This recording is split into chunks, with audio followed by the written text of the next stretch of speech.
All right, good afternoon, everyone. We're now a month into 2020, and with the Super Bowl and Groundhog Day behind us, no offense on Groundhog Day, I'm sorry, Mr. Mayor, and pitches, wait a minute. This has not started well. and pitchers and catchers reporting soon. I don't know about you, but it's starting to feel like spring, particularly with the weather this week. In a moment, you're going to hear from Chief Mike LaPetri to my right on what we're seeing regarding the crime picture in New York City. Let me be clear here. While we're seeing challenges, and there are challenges, we're also at the same time excited about where we are in 2020. Excited about the opportunities to build on neighborhood policing and our new youth initiative. Excited to continue to attack crime, if you will, before it gets entrenched. Excited because I know and I hear it every day from New Yorkers around the city about the positive work being done throughout New York City between our cops and all the communities they serve. Integral to this type of work is this center here where we sit, the Police Athletic League. I want to thank the entire staff here, and I know Fred is around somewhere, for hosting us today. For more than 100 years, the PAL has been a close partner of the NYPD's, playing a crucial role in the lives of New York City's children. There are programs that revolve around academics, athletics, the arts, juvenile justice. Most importantly, the PAL inspires young people to realize their full potential. I can tell you that over the past 2 or 3 decades, the men and women of the NYPD as well have done truly remarkable things to make and to keep New Yorkers safe. Recently, you've heard us speak about our renewed focus on our city's young people and the necessity to help keep them on the right path. This is a multi-pronged approach that absolutely must include the full efforts of every city agency, every elected official, every community and faith-based organization, really every person and group in the city that we serve. This has to be a citywide effort, not just the NYPD, but we're certainly happy to take the lead and to work hard to organize it. In fact, our new youth coordination officers will be the nexus of all those efforts. They'll identify the kids on the cusp of crime, find the right programs, and make critical connections on their behalf. We're determined to breathe new life into programs all across this great city, and we're determined to bring everyone to the table to get it done. It's all part of our vow that we will not cede an inch in our mission to vigorously fight and prevent crime and to never forget the victims of crime, while at the same time continuing to build trust with every resident. The people who remain our greatest partners ensuring the highest levels of public safety for all. And with that, I'll turn it over to Mayor de Blasio. Thank you very much, Commissioner. Commissioner, to you and all the leadership of the NYPD here, I want to thank you. We're starting this year with a really important change of direction in terms of this focus on young people. And we'll be talking about it a lot more in the coming days. But this is how we get to the root of the challenge in this city. Our young people need to be reached in an entirely different way. And the NYPD is going to take the lead in that effort. And I think you're going to see that allow us to get at crime at the root in a more structural way than ever before. This is something very different than the NYPD has attempted in its history. I know how passionate Commissioner Shea is about this focus on youth. I think it is going to be something transformative for this city and for this department. We're here at Harlem PAL because this is a place that epitomizes already that crucial work. And we think about Police Athletic League, and we think about the connection between our officers and our young people. It's been out there in a variety of ways for a long time, but it's never been approached in the strategic way the Commissioner has now outlined. And I think it's going to make a big difference. I want to thank everyone at Harlem PAL, especially Frederick Watts, Executive Director, and Marcel Braithwaite, Director for Community Engagement. Thank you for the good work that you do and everyone here on your team does. So I'm hopeful about the new direction the NYPD is taking, and I am very hopeful always about the NYPD because of its history of success. And at the same time, we are all up here looking very squarely at the challenge that we see in front of us with the facts that have come to us throughout the month of January. Overall crime up almost 17% among those key index crimes. That's cause for real concern. We take it seriously, we are focused on it, we can confront it, and we can overcome it because that is the history of the NYPD. Now we've seen for a quarter century the NYPD always is able to confront each challenge and come up with new strategies and approaches. Some of those are going to be immediate, and you'll hear about some of that today, but also, again, the big directional change on focusing on youth is going to pay dividends many times over going forward. Even though the broad direction in January causes us real concern, it's also very important to note that, again, all these statistics are this January compared to last January. Important good news, murders down, rape down this January compared to last. So we see some things that are going in the right direction. We want to keep building on that. But the bottom line is I have absolute faith in the NYPD, a lot of tools at their disposal. They're adding new ones as we speak in terms of this youth strategy, and I have confidence that we'll get to the right place. The concept around approaching young people, I want to emphasize, this idea of taking what was created with neighborhood policing, with the idea of a neighborhood coordinating officer, and now playing that out to a youth coordination officer, someone who thinks all the time about how to help kids and families, how to make sure if there's a sign of a problem that it's addressed right away so a kid does not get into trouble, does not go on the wrong path, literally taking that child who might have ended up being part of the problem and making sure it never gets to that point. That, to me, is extraordinary, and I think it's going to yield great dividends, again, because we've seen it with neighborhood policing. I know we'll see it with the youth initiative as well.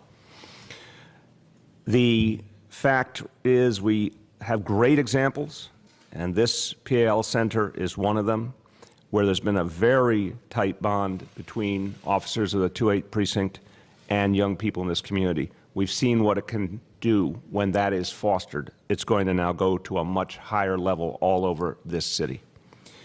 Now, I'll conclude by saying this, and then just a few words in Spanish. The whole idea over these last 6 years is to create trust, to create a dialogue between police and community, to create greater respect. For years and years, you've heard all around the desire for more respect. Community members desiring more respect from police, police desiring more respect from community members. What neighborhood policing has allowed us to do is to actually bring those strands together and create mutual respect, create a bond. We see the positive impact it has. I want to say that what we saw on Friday was the exact opposite. A very small number of protesters, and I want to remind you, in a city of 8.6 million people, we're talking about a handful of protesters, but what they did was absolutely inappropriate.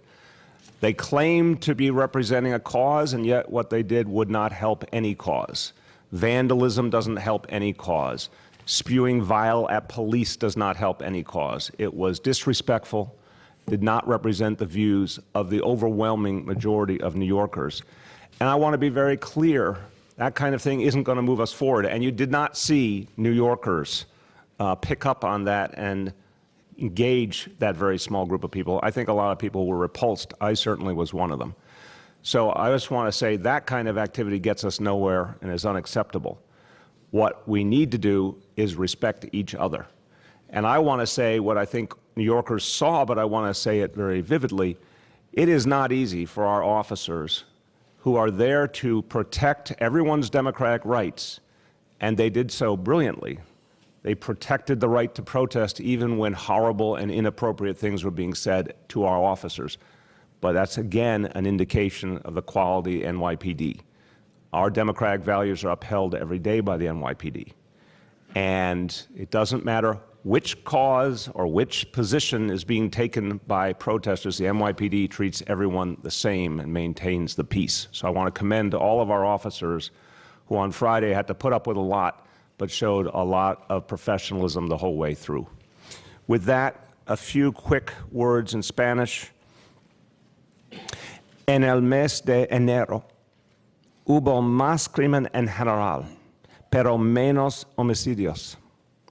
Tenemos toda la confianza de que la policía de Nueva York aborde el desafío y con oficiales dedicados a la juventud, la policía afrontará las raíces del crimen. With that, I'm going to turn to our Chief of Crime Control Strategies, Mike LaPetri. Thank you, Mayor de Blasio. Thank you, Commissioner Shea, and thank you to the men and women of the NYPD who go out there every day and do a very difficult job. So like the Commissioner said, for January, overall index crime did increase 1,222 crimes, or approximately 16.9%. But as we all know, those 1,222 crimes affect many more victims. We're going to talk about the rise of grand larceny auto. It's not just the owner of that vehicle who it affects. How about the family that needs that vehicle to travel to work, to school?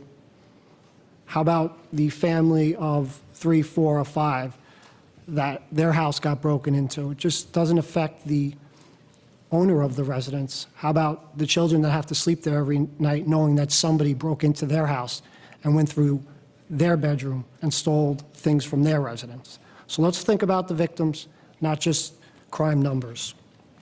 So as I said, 5 out of 7 index crimes rose in 2019. We saw rises in robbery, felony assault, burglary, and grand larceny. We saw this across the city of New York, not just centered in one borough or one patrol borough.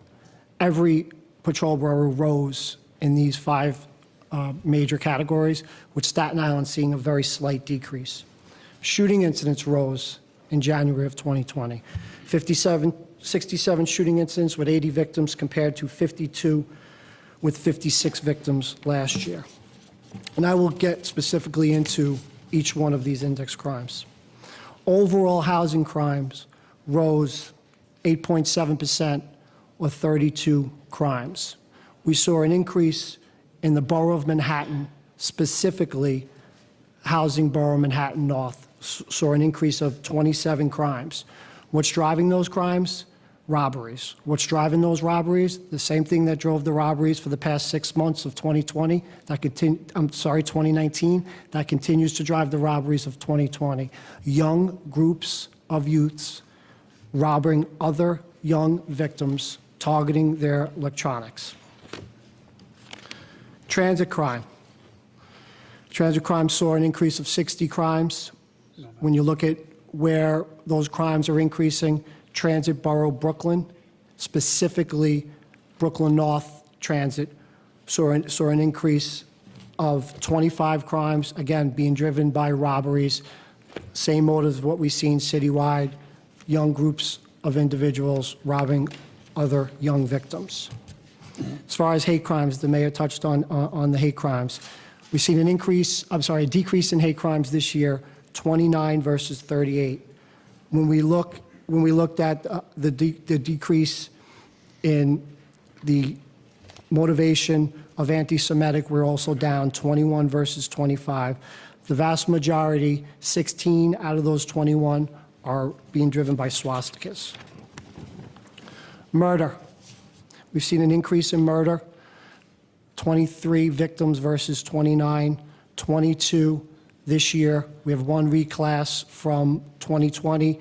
The person passed away in 2017, and the medical examiner deemed it a homicide this year. So out of the 22 incidents that happened this year, we do see an increase in domestic violence murders, 7 versus 5. All 7 we have arrests for. 1 involved a child. Out of those 7, 3 were shot, 2 were stabbed, 1 was asphyxiated, and 1 was blunt trauma. Shooting incidents. Like I said before, we had 67 shooting incidents with 80 victims. We have a lot more multiple shooting incidents with multiple victims this year. When we look at who is either a victim or a perpetrator in the 67 incidents, we see a large increase of somebody being on parole or probation. So 21 out of our 67 incidents, or 31.3%, involve either somebody on parole or probation. That is the largest number that we've seen since we started recording this back in 2003. Rape. We do see a decrease in rape, 127 versus 155. We've also seen we're at the lowest percentage since 2017 of rape complaints prior to 2020. So again, we're continuing to reach out to victims. So that is, that's something that we all know it's an underreported crime, but 45% of our rape complaints are prior to 2020. That's the lowest since 2017. Robberies. We've been struggling robberies for the past few months. When you look at multiple perp incidents, we're up 140 robberies this year, or 36%. Shoplift gone bad. We've seen an increase in shoplifting, not only on our grand larceny side, as far as pay larceny and grand larcenies, but we also see individuals going into stores, attempting to take merchandise, and either a store worker or the owner of that small business trying to stop those individuals. Force is used. That is now a robbery. Okay, we see an increase in that. As far as our arrests, we are up with robbery arrests overall, and we're also up with under 18 perpetrators, and also we are up in under 18 victims. 26% of all our robbery perpetrators this year are under the age of 18. So like the commissioner said, like the mayor said, with our new youth strategy. So a couple of weeks ago, Commissioner Shea shared the kickoff to the youth strategy with the district attorneys, with Corporation Counsel, and many other principals present at One Police Plaza. The actual first youth forum, or youth stat, will take place on February 14th, which will be chaired by myself and Chauncey Parker. We are going to have the whole borough of Manhattan present. Some of you might say, why'd you pick Manhattan? Well, Manhattan continues to struggle in youth-related robberies and youth-related crime, as it did in 2019, and it continues in 2020. So what are some of the considerations that are we going to be doing for the Youth Forum? We're going to be looking at a lot of different things. We're going to be looking at youths who are on a domestic incident report, whether as the offender or the victim, that have never been arrested before in their life. We are going to be looking at youths who are also on a domestic incident report 6 or more times that have been arrested. We are going to be looking at approximately we're going to be looking at a few youths who live in the borough of Manhattan, commit their crimes in the borough of Manhattan, and have been arrested 10 or more times in their life, with 2 robbery arrests in 2019. We're also going to look at additional cases and identify points of possible missed opportunities for intervention. Felony and assaults. Domestic violence felony assaults have risen 14%, approximately 100 victims. That's approximately 43% of all our felony assaults this year are driven by domestic violence. We have arrests on about 80% of those, and as I spoke before, we have arrests on all our domestic violence murders. We do see an uptick in homeless shelter assaults in the city. We have an increase of 14, 16 versus 2. 5 of those are on employees, 11 of them are resident on resident. Burglary, being driven by residential and commercial burg. So we talk about the buildings, and we also talk about the dwellings. Every borough, every patrol borough except Queens South and Staten Island sees an increase. Grand larceny. Grand larceny, we're up approximately 9.6%, or 358 victims. When we look at what's driving our grand larcenies, we see an increase in car breaks, not only on the grand larceny side of it, but the petty larceny side of it. What else do we also see?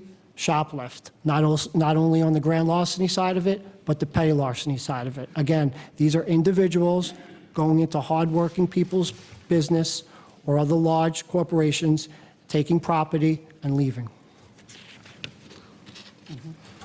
Grand larceny auto, spiking throughout the city, up approximately 71%, or 243 vehicles, but as I stated before, many more victims.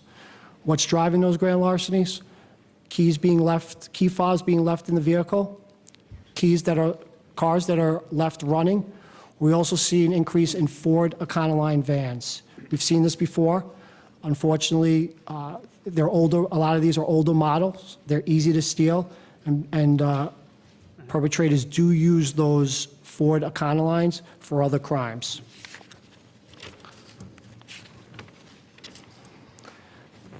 As far as, we talked about the increase in shooting incidents.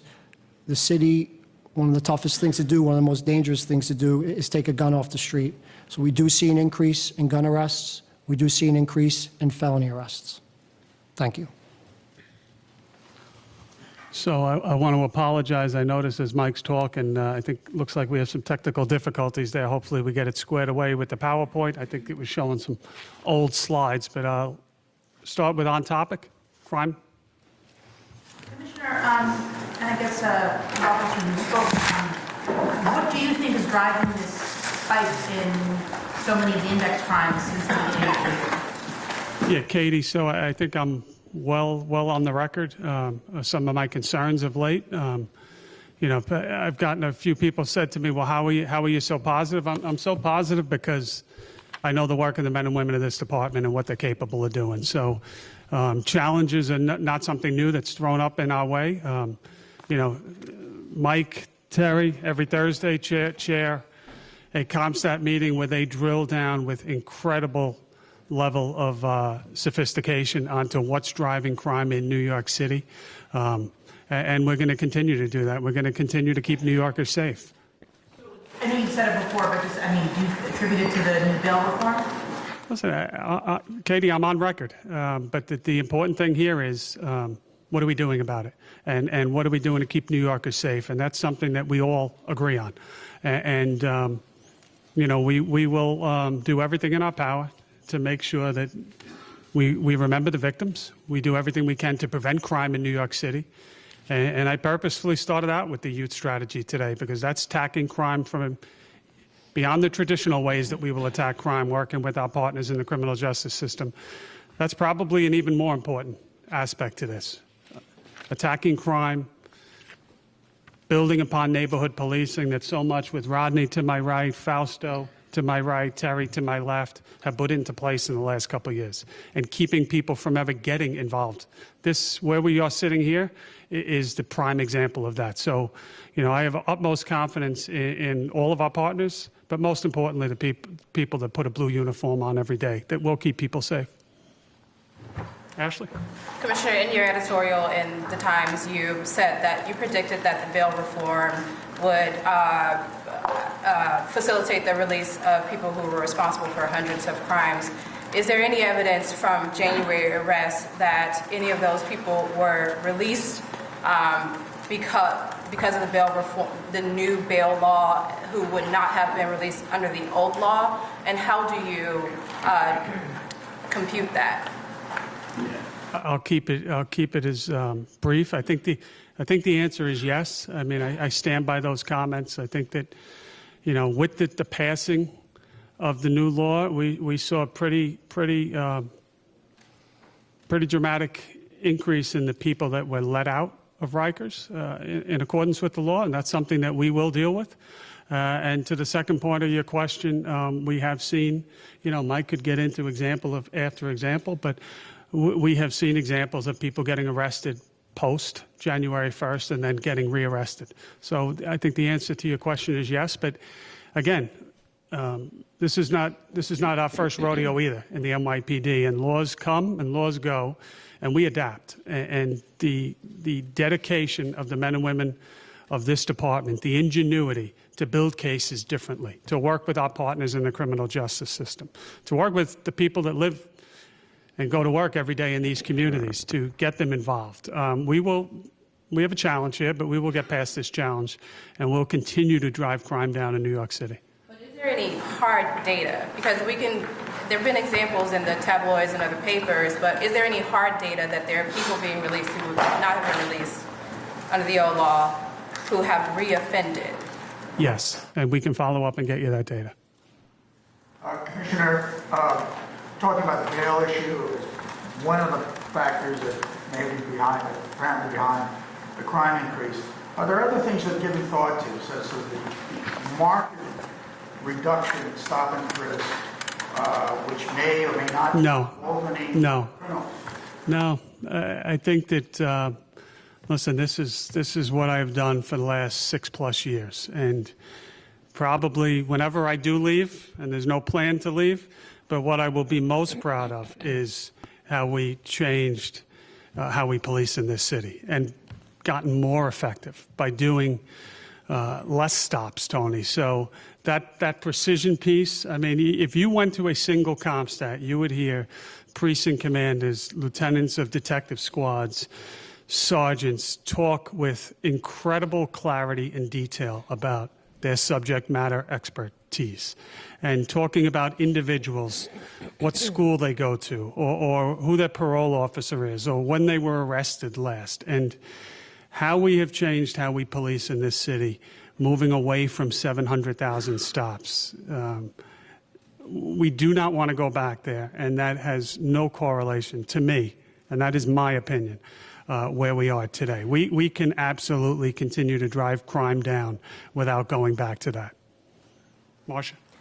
Commissioner, I wonder how you feel about statements made today by Pat Lynch and the PBA saying that we're in a public safety emergency, that bail reform is not the cause of our problem, and that the problem is caused by what he calls failed leadership and a political culture that denigrates and devalues the work of the police officers. What was that last part?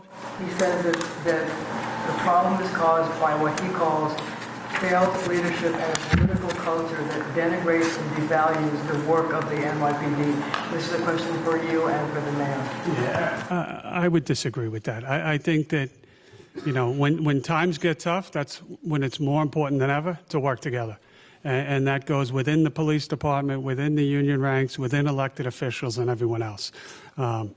You know, we have challenges here. There is no doubt. Mike related some of those numbers that obviously I have said are concerning to me. I think for all the right reasons, because I'm concerned about New Yorkers. But I also, at the same time, I'm optimistic and have confidence. And it's more important than ever that we find the common ground, pull together, and find our way to keep New Yorkers safe. A lot of New Yorkers say that they don't feel safe, and they felt that they didn't feel safe even before bail reform went into effect. Well, then we have more work to do. I mean, I certainly am out and about.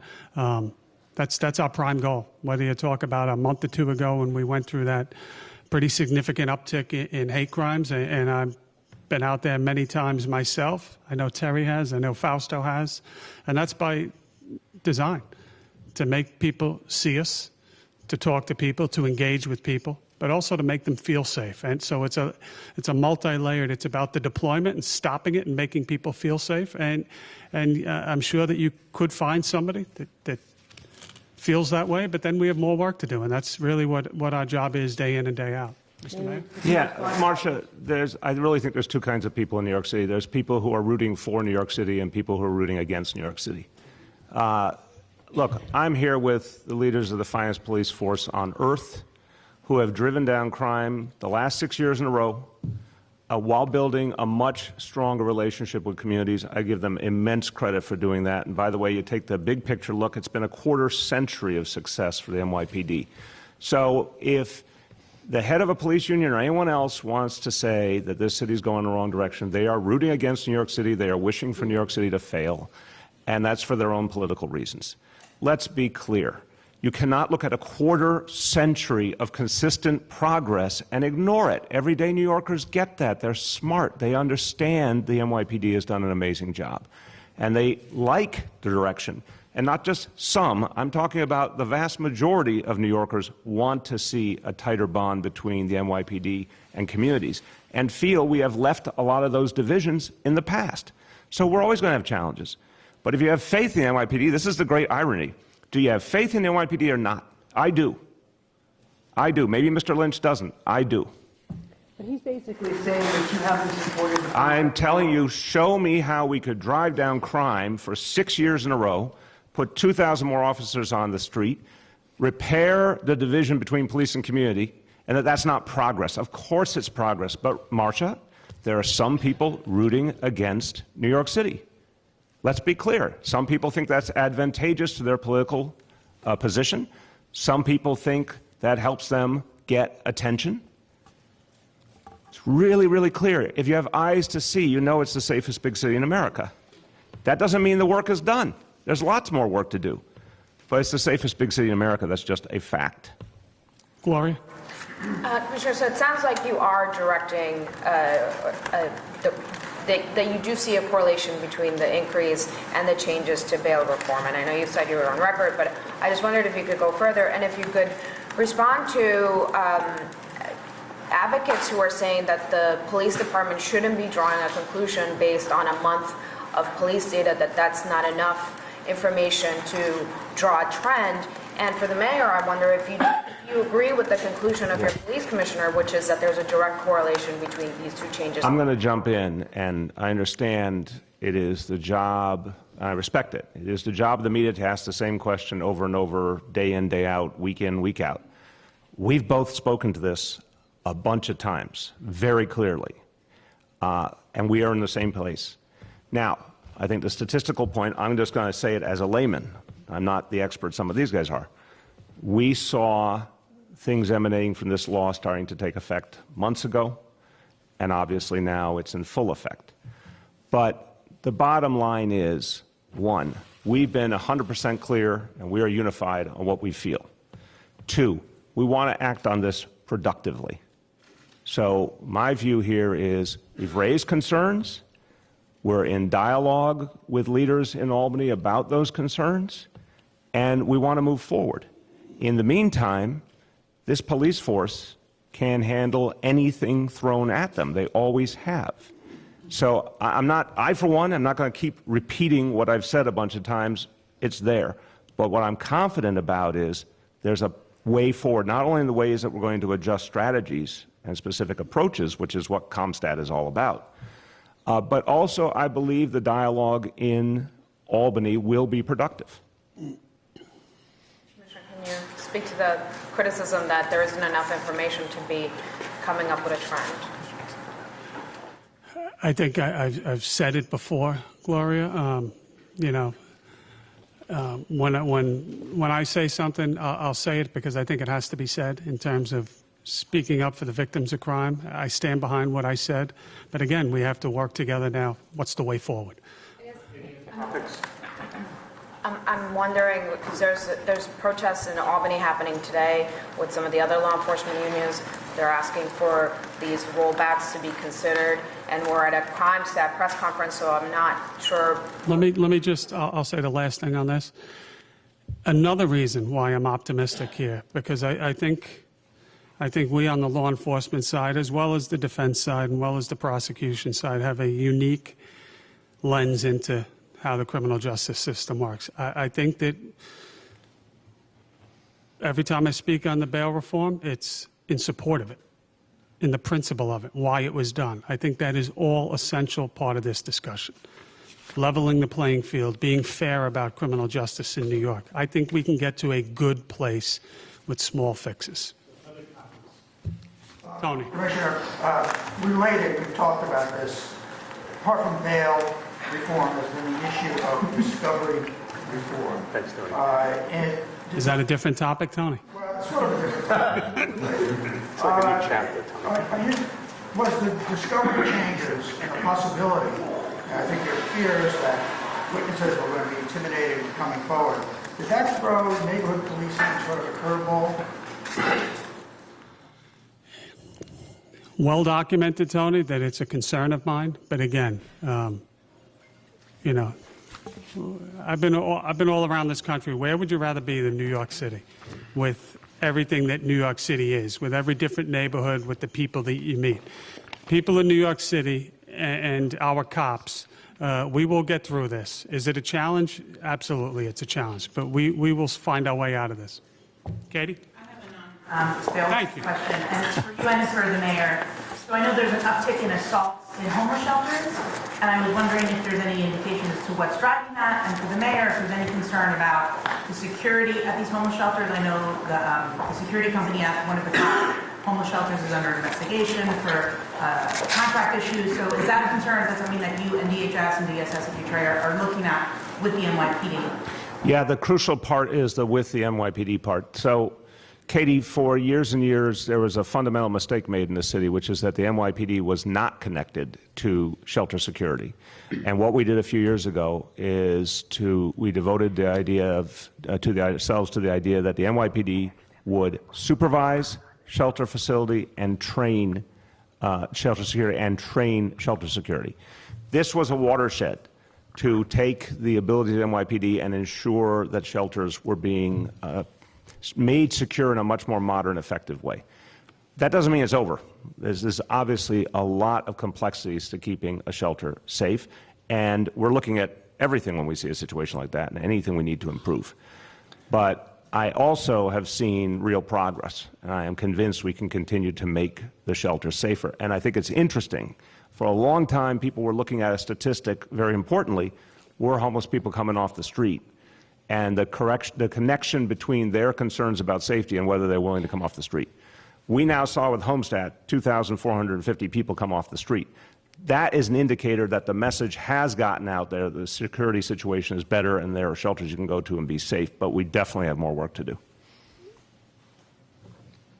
Just to follow up on that, the Settlement Housing Fund came out with a survey where 50% of domestic violence victims in shelters felt they were unsafe.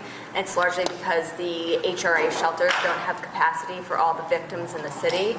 And now we hear that 34% of felony assault victims are domestic violence victims. So I'm wondering if you can address that. Yeah, look, there's, especially with domestic violence, which is an area that we have to do so much more on as a society, let alone a city. If those survivors don't feel safe, we've got work to do, unquestionably. And we will go and assess what's happening in those facilities and what we need to do better. I hear that. I take it very seriously. Anything else on the crime numbers, Rocco? I was surprised that in mentioning the recidivism in crime, that you mentioned probation and parole, but you didn't mention bail. I was wondering if there was any reason for that. As bail as far as what? As far as the people who are out on bail committing crimes. You mentioned parole, you mentioned probation, but you didn't mention bail. Is that a major factor in the increase? It's something that we look at, and I have no problem getting back to you and giving you some of my data. We're a few blocks from where Tessa Majors was murdered. I was wondering if you could provide us with an update on that case, and also the status of the park, and whether you've seen any change in robberies and crimes this month, given what happened to that woman. And is the park safe for students and the community? Thanks, Jonathan. And it's hard to come to this building and not think about Morningside Park, but literally right here. I'll turn it over to Rodney, Chief Harrison, in a second on the investigation. But in terms of the park, Fausto Picciotto, to my right, put a lot of work in, working with the community, working with different leaders in terms of providing increased deployment, working on obtaining lighting for the park that wasn't in place before. Probably for all of these reasons, we've seen a pretty significant drop-off in reported crime in the park since that incident, which is a positive. Unfortunately, it's not changing what happened. I'll turn it to Rodney in terms of the investigation. So good afternoon, and I'm going to apologize in advance. If everybody can't understand this by now, it's a judicial process that we don't want to have compromised. We're working hand in hand with the Manhattan District Attorney's Office, but I don't. At this time, I'm not going to discuss the intricacies of the case regarding the investigation. Sorry, Jonathan. You knew that was the answer, though. This increase in a bit of context, like for instance, when was the last time we saw an increase of this Mike, so we have to go back to the actual month of January would be 2014. 2014, we had 8,745 crimes. As far as a increase comparing it to the prior year's month, you have to go back to 11 and 12 to see somewhat of the same amount of raw number increase. So, just to make sure I understand that correctly, the January 2014 is the last month there was this total number of... Well, comparing it to January, but if you look at total crime last year, July, August, September, October, all those months had more raw numbers than this January. Look, we understand the issues. Again, let's remember, we're talking about victims here. We're not talking about complaint reports. We're talking about victims. And that's, the NYPD is all about public safety and serving the community of the city of New York. So, if you want to ask me numbers, I can give you anything you want. But let's just remember the victims, and let's remember, why we're here today. Yes, sir. Do you envision changes for the bail reform laws? Would they provide any more resources or alternative paths for people with mental illnesses? I'm sorry, repeat the last part again? Do you envision changes for the bail reform laws provide any alternative paths or resources or options for judges dealing with defendants with mental illnesses? Again, there's a productive dialogue going on with leaders in Albany. We're not going to talk about the specifics of that dialogue. I think we're looking at a number of factors. I can say separate from that, we're always looking at the question of how to address mental health and its connection to criminal justice, which is an area that needs a lot more work. But in terms of specific conversations with leaders in Albany that we think will be part of getting to solutions, we're not going to lay out those details. Recently at a meeting in Sunnyside, Chief of Department Monahan urged residents reportedly to contact state representatives about the bail reform laws. Is that something you support, officers advocating for public policy change, especially uniformed officers? I'll let the chief speak for himself, but again, I don't think we could be more clear. The commissioner and I have made our position clear. Just let me finish what I'm saying. The commissioner and I have made our position clear, and there's work going on to address the issue, including in Albany. So that's how we're approaching this as a city, as a police department. We're all on the same approach here, period. And as a city, everyone in the media is talking about this issue. So at community council meetings throughout the city, we're explaining to people what the issues are as they go forward. And questions about what needs to be done, well, as a police department, we're not making the changes. So I recommend it if there's any issue that you have, you reach out to your local elected officials. Marsha. I noticed that the transit crime is up, and I wondered if any of the transit crimes have to do with the increase in graffiti. We've seen a number of full trains that have been painted with graffiti. I wonder if it's a bigger problem and what the NYPD is going to deal with this issue. Chief Delatorre. No, the transit crime is up primarily due to robberies. We're up about 60 crimes, 40 of them are robberies, and the overwhelming majority of those robberies were in Brooklyn. Within Brooklyn, we had a lot of small groups out there committing these robberies, and we've pretty much arrested most of those groups, if not all of them at this point. So we're looking forward to seeing those robberies now stabilize and go back to normal levels. Chief, what are you doing to deal with the graffiti problem? There have been a number of major incidents, and I wonder, they basically get into the trains where the trains are doing layovers and paint the whole train from one end to the other. Yes, so we've been dealing with that for some time now. Those large-scale graffiti issues were actually down last year, not up.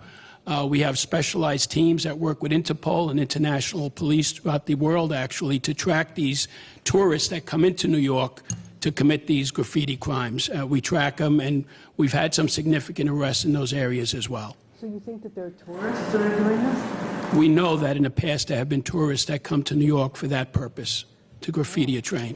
And Be careful of the interpretation there of tourists.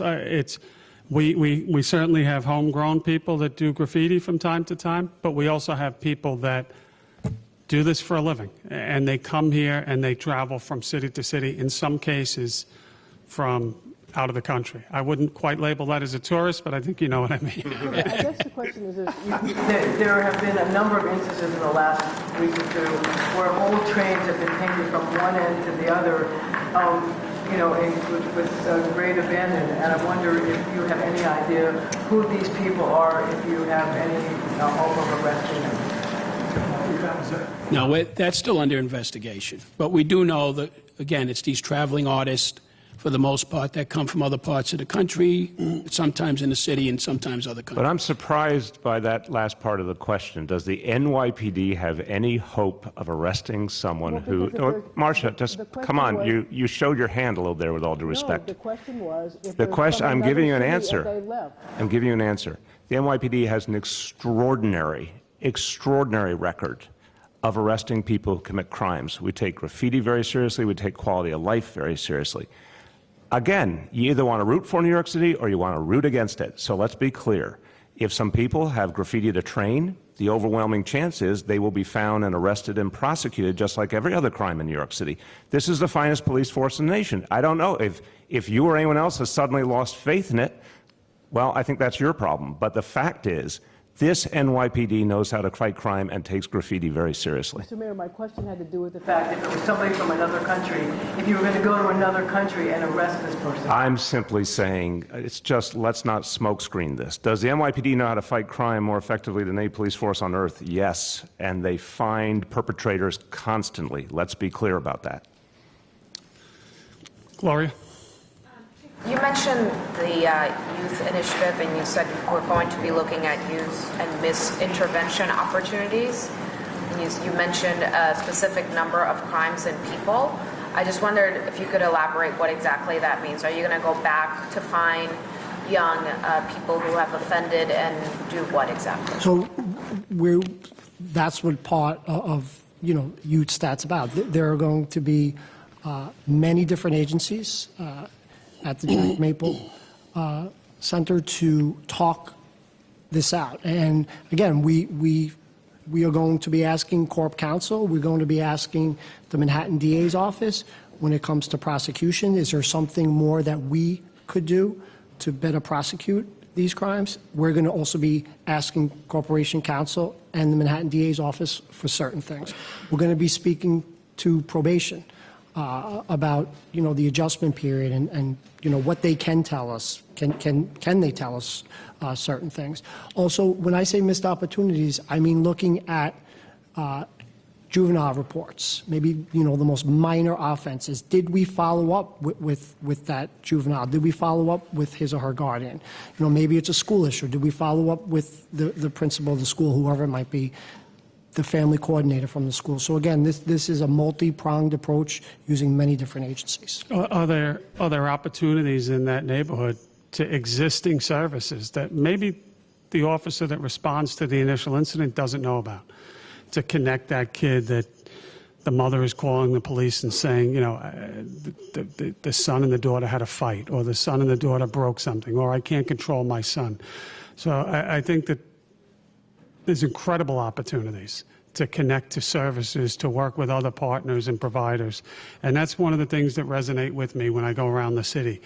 And I have this conversation, and I've had multiple people come up to me and say, I've been waiting for that discussion for so long. We're already doing it. How do we get involved? How do we help? So I don't view this as an NYPD solution, but we're damn sure going to be a big part of it, and we are very excited about it. So just a couple more questions, guys, one or two.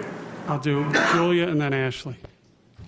Mr. Mayor, you said that you were repulsed by these anti-police protests in the subway. Is that the first time you've denounced them today? No, I denounced them on Saturday when they were over, and I've denounced similar things in the past. And then for the commissioner, Pat Lynch talked about a political culture that denigrates and devalues the work police officers do. Would you like to see more elected officials come out and denounce those protests? As I would like to done? see all New Yorkers come out, to be quite honest with you. I think that was amateur hour. I think they give good, hard-working protesters a bad name. That was ridiculous. I mean, I think we can agree that, having a cause and a protest is a good thing. I can remember walking, as I'm sure we all can, hours and hours with protests and 100% respect for many different causes over the last 29 years. That's part of this great country. But let's be clear, and I forget what paper it was, but there was an editorial on this was not a protest. This was criminal activity by misguided people that were a bunch of knuckleheads, quite frankly. I mean, you're lighting garbage can fires in a transit system. My God, what could possibly go wrong with that? Yeah, right. Somebody falling down a stairs, a smoke condition. Forget the damage to the property. Pointing lasers in cops' eyes. Really, how dare them?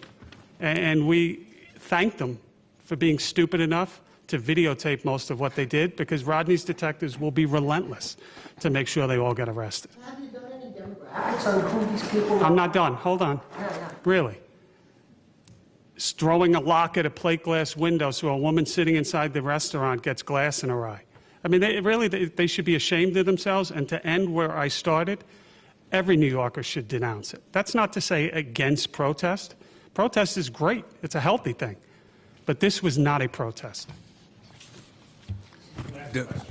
I promise, Ashley. Commissioner and Mayor, the infant who was killed at the end of last month, his father had a history of domestic violence and child abuse investigations by both the NYPD and ACS. How do you explain... Ashley, this is the Suffolk County incident? No. This is the Bronx. The Bronx, got it. How do you explain what happened here, why these children were still in that home, and what was the particularly I want to know what the NYPD, if this family was under monitoring, given their past history of domestic violence? So Ashley, if you don't mind, I'll run with that inquiry. So a couple complaints did occur in 2015, 2016, but that was more geared with the father versus the mother. There was one incident that occurred in 2016 where the perpetrator of this heinous crime assaulted his wife, but yet at the same time during that process destroyed some of the toys of the kids. So technically outside of that, there was necessarily no abuse towards the kids within that household. This was a horrific incident. He's been charged with murder. Hopefully he goes away forever. And it's just something that is very, very disturbing. Yeah, Ashley, I don't know if the mayor wants to jump in, but I'll say before. I mean, I echo Rodney's thoughts there.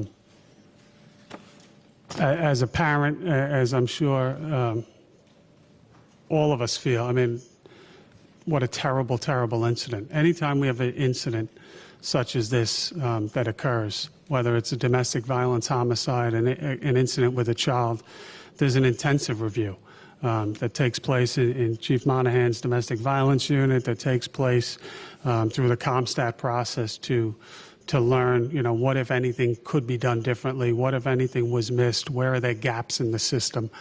We will, follow the law in these cases, but we certainly, we'll make that part of the process going forward. There is nothing identified that has been brought to my attention with this case that was done inappropriately, but we certainly feel for the family. Yeah. It's already part of the NYPD policy to monitor households where there are past histories of domestic violence, and in the last year he's had at least 2 arrests for DV.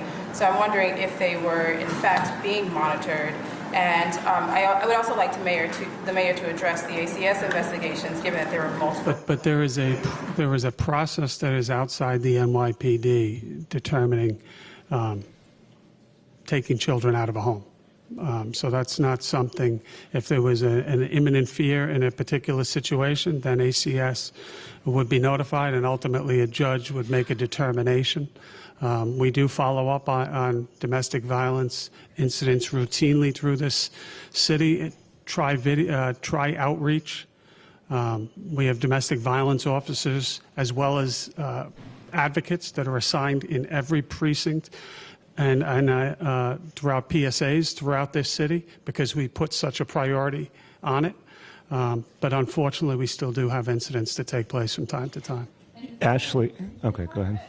Mr. Mayor, part of that monitoring, when the officers from the precinct go and follow up with the family, if you have a couple where there's intimate partner violence, but there are children in the home, are you also looking at the children? Absolutely. Again, that's all voluntary, though. This is all voluntary. There's no court order. There's no right for us to go into somebody's home. So it's a very delicate situation. Yeah. Ashley, to the question, again, I'm responding as a parent as well. We need to know how this happened, why this happened, how it was possible this happened. You won't be surprised to know there's really strict confidentiality issues anytime we're talking about an ACS case, but I think your question is a very fair one.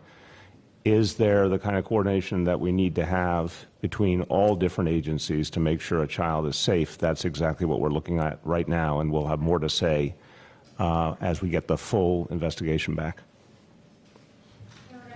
Topic? This is general off topic. General off topic. Okay, so let's see. So those who need to